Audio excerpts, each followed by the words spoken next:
I want to focus my report on what turned out to be one of the most significant events Peace Alliance Winnipeg participated in last year. At the AGM of April 1st, 2017, one of the important events on the agenda was a meeting on the issue of NATO and the danger it poses to peace and security internationally. The work to prepare for that meeting began in 2016 in response to NATO support for the conflict in Ukraine and contention with Russia in Europe. Working with the Geopolitical Economy Research Group at the University of Manitoba, 2 meetings were held in April 2017 with various invited speakers who provided a wealth of information. The importance of those meetings was to present information as to why NATO is constituted as an alliance and how through its actions it is laying the groundwork for conflict. Work of this type is important if we are actually to develop a movement against Canada's continued membership in NATO. More broadly, it is important if we are to develop an alternative course for Canada and the world. It is through NATO that Canada is primarily enmeshed in the Anglo-American alliance that seeks domination of the world. It is engaged in an increasingly tense situation with Russia in Europe and Syria, and in Asia with confrontation with China. It is these politics that also see Canada side with reactionary forces in Latin America, and especially at this time in Venezuela. If anything, the world is becoming increasingly tense as new zones of influence and power emerge.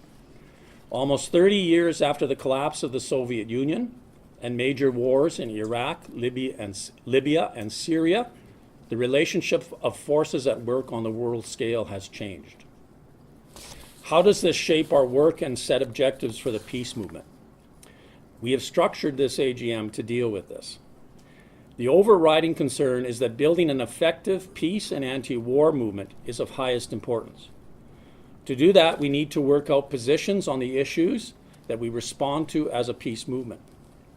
That is, we aim to begin working out a peace and anti-war platform, and we have some presentations on specific issues to begin this.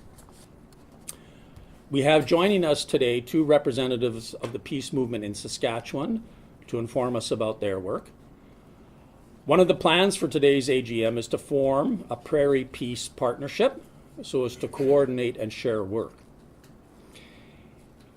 In all, my assessment is that 2017 was a further development in the work of the Peace Alliance Winnipeg and its contributions to the development of a peace movement locally and nationally. Peace Alliance Winnipeg remains a small organization in terms of its membership, but the work it does in an organized way is very important. Just briefly, the other important events we were involved with in 2017. Michalchuk of Global Research gave 2 presentations on the danger of war on the Korean Peninsula. The My Jerusalem panel discussion at the U of M dealt with the decision of the U.S. to recognize Jerusalem as the capital of Israel. Peace Alliance Winnipeg activists again participated in the vigil at the Israeli Pavilion as a way to raise consciousness about the Palestinian cause.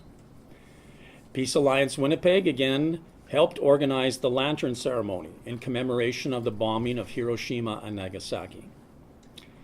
Peace Alliance Winnipeg in 2017 became a formal member of the Boycott, Divestment and Sanctions group in Canada. Peace Alliance Winnipeg is active with the No Way to Treat a Child campaign, which speaks to the issues of the oppression of the Palestinian people.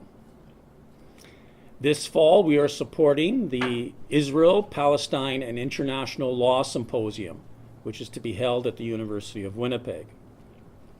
Peace Alliance Winnipeg has also been active in the support of the Venezuelan people against regime change, and to this end, we assisted in the work to collect signatures on the petition to the Trudeau government opposing sanctions.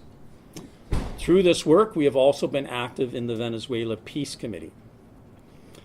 And most recently, Peace Alliance Winnipeg issued a statement on the escalating danger of war as the U.S. and Russia clash over events in Syria, and we participated in the action organized by the Manitoba Peace Council.